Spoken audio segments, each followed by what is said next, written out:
Hey everybody, it's Jason Blaha here, and it's time for the fourth and final part of the Q&As, and so let me get to the first question. Get my hat on first. Alright. Please discuss BCAAs in regards to calories in them. When cutting, what effect will these have? Let's say I take 6 servings a day compared to no servings.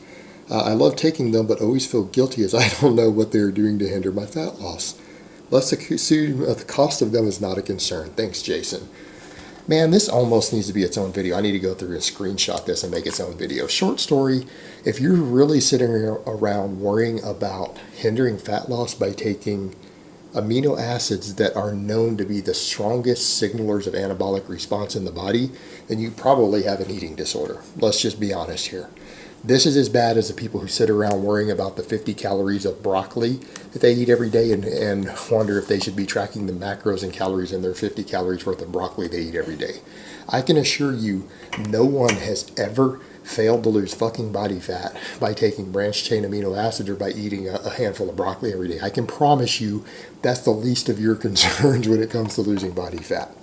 Now, that being said, I don't even believe in supplementing branched chain aminos. I think it's useless for 99% of lifters. I think it's a complete waste of money, a complete waste of time.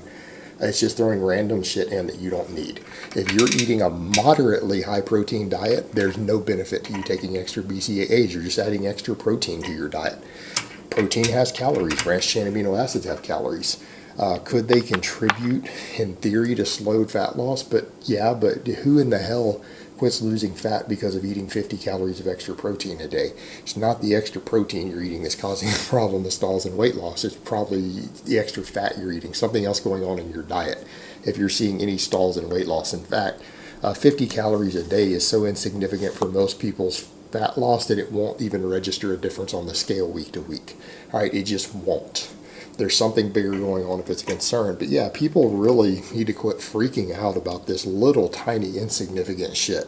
That's not what's hindering you. It's the extra 500 calories a day you're eating from some other food that's hindering fat loss. It's as simple as that. Worrying about free-form amino acids or essential amino acids in your diet is as bad about worrying about, am I eating too much broccoli and spinach? Is it slowing my fat loss? No, this is probably the worst mindset you could have. Quit worrying about shit like this. But also, I would say supplementing BCAAs is something that's also silly as well. Because while it's not going to hinder you in any way, you're just taking extra protein through the day in your diet. It's probably not helping you in any way unless you're not consuming enough protein to hold on to your muscle mass. Like your protein intake is too low, like you're eating 80 grams of protein a day or something crazy on a cut. That would be the only time they would really benefit you, to be fair. You could spend those same calories in the branched chain aminos eating a little bit of extra chicken or steak or something and feel a lot better for it. But feeling guilt over something like that is a sign of an eating disorder. You might want to talk to a counselor about that. All right, next question. Hi, Jason. I'm new to working out and would love to follow your beginner's non-athlete program. I have an issue with gym access. I work in the oil fields in Texas. Well, I know a little bit about that. I mainly just point and yell and do paperwork. Hours away from a decent gym. Do you have or can you recommend a dumbbell workout that could be as close to your program as possible? Space is premium here in the patch, so it'll be limited to dumbbells. Thanks. No, you're not going to find anything that replicates any of my programs because my programs are focused around heavy barbell work on squats and deadlifts. You're not going to be able to do those with dumbbells. You could come in, though, and you could start doing some high rep work with Romanian deadlifts. You could do some cleanup and do some front squats with dumbbells, but because of your limited weight, because you're probably not going to have 150-pound dumbbells, you're going to stall very quickly on any of my programs because you're just not going to have enough weight available because they're focused around squats and deadlifts as primary exercises. But there's no reason you couldn't follow a similar template to like my linear hypertrophy program, but just realize you're going to have to just keep adding reps at a certain point, because instead of being able to run the program as it's done and adding weight, you're going to run out of dumbbells. So you're going to have to just add reps. And before long, you're going to be doing 20 rep sets of squats with dumbbells on your shoulders, Romanian deadlifts and stuff. And that's okay. You're not going to get the full results that someone would get on the full program, but you're still going to gain muscle. You're still going to gain strength. And you know what? If you can put on 10 pounds of muscle, get 70-80% stronger just doing it that way with some dumbbells, I don't think that's a problem. I think that's probably perfectly acceptable, and I think most people would be happy with that. And eventually maybe you can get to a point where you can get some barbells and stuff out there in the field. But that's just going to take time. And you know what? At least you're working with what you have. So work with what you have and do your thing. And there's also a lot of big heavy metal and things you can go out there and pick up and do a little bit of. And you can do chin-ups and body weight stuff and other stuff too. So you're not completely limited. Just make use of what you've got available. It's just going to be harder for you to follow a full structured or periodized program and you don't have access to barbells that you can keep loading up, that you can get to 300 pounds, 400 pounds, 450 pounds, things like that. Because that's how strong people get on my programs. That would need those things inside of a year to a year and a half. But work with what you've got, and you're just going to have to just keep adding reps over time instead of adding weight. Really all that you can do. All right, next question. What's the easiest way to get in all the vitamins and minerals you need every day for someone who doesn't like fruit and veg? All right, if you can't stand these things, I understand that, but there's no reason to avoid them. What I would say for people who can't get vegetables in, you can meet all your nutritional needs without fruit and vegetables, but you're going to have to eat more whole foods. That means you're going to have to put a lot more focus on whole grains, a lot more focus on tubers and potatoes and basically minimally refined foods. You can get enough of these things from other sources. It's just going to require you to not have wiggle room. You're not going to have room for any junk food. You're not going to have room for a bunch of highly refined stuff. You're going to have to eat just whole grains and lean proteins and things like that in order to hit all those vitamins and minerals. It's not going to give you any wiggle room. And you're just going to have to look at the actual things in your food and figure out if there's anything that's missing. You like to eat a lot of oats and pasta and whatever and chicken and everything, go through and look at that. But by that same token, I would say a little bit of vegetables goes a long way. There's no reason you can't throw a little bit of dices of broccoli in your pasta sauce or in your rice in the rice cooker.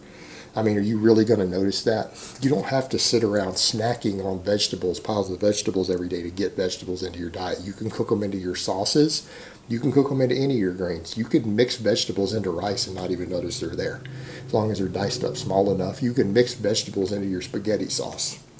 It's just not that hard to get vegetables in. People make a big fuss about something that really isn't. It's like, come on, you're telling me you don't eat sauces on any of your carbs? Blend some vegetables in there. Not that hard. All right, next question.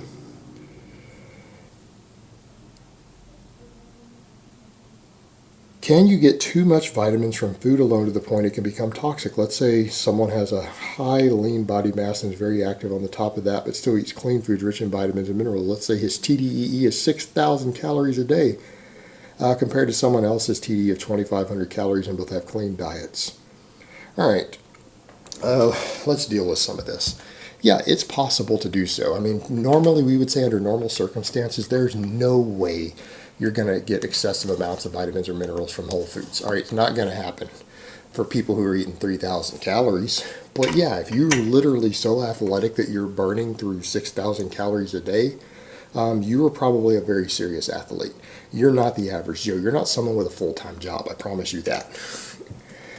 You just probably aren't, unless you are also have a very physically demanding job in addition to doing hours of training every day. But this is the sort of stuff elite athletes deal with, who is their full-time thing. You know what they find?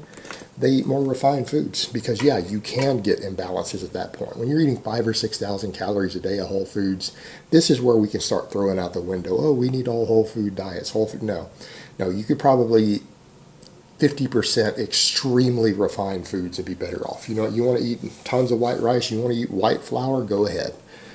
Probably a good idea. Try not to get any that's enriched with iron, because you're probably going to get too many metals. You could definitely get toxicity that way. But that's why most people who eat that many calories who are serious athletes also eat a fair amount of junk food and processed food, because they need empty calories at a certain point. Because beyond a certain threshold, more vitamins and minerals isn't helping you. They can cause dietary imbalances. They can cause toxicity. Yeah, it can happen with that sort of caloric intake. It could be a real concern. Just eat more empty calories then.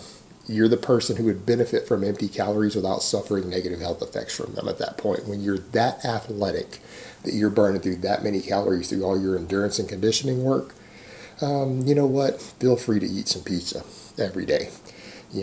not going to be a problem for you. You're the person who can get away with that and actually be perfectly healthy with amazing blood work. All right, guys, but that's really all I have to say on that today. I hope it's been informative, and I will talk to you guys next time.